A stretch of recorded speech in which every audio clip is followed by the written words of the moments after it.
Totoo nga kaya ang balita na sa ngayon ay namimili ang GMA7 ng mga artista mula sa ABS-CBN na mapabilang sa ilan nilang programa dahil sa darating na Oktubre ngayong taon ay magse-celebrate ang kanilang longest comedy show na Bubble Gang.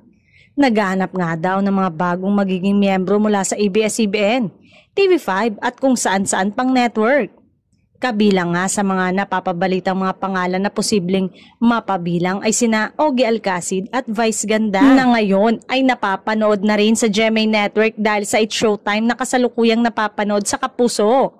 Kung sakaling mangyayari ang nagbabalik ang original na member ng Bubble Gang na si Ogie Alcacid, wala naman daw masama dahil may kontrata ang ABS-CBN sa nasabing network at ang importante ay makapagpasaya sa madla.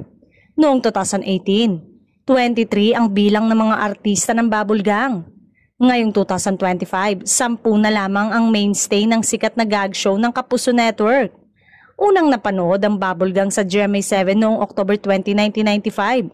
Kabilang sa former cast ng gag show sina Ogie Alcacid, Wendell Ramos, Tony Gonzaga, Aramina, Sunshine Cruz, Asunta De Rossi, Rufa May Quinto, Maureen Larrazabal, Amanda Page at Diana Subiri. Sa kasalukuyan, sina Michael V, Paulo Contis, Kokoy Di Santos, Betong Sumaya, Buboy Villar, Charis Solomon, Ana Baro, Cheska Fausto, E.A. De Guzman at Matt Lozano ang regular cast ng Bubble Gang.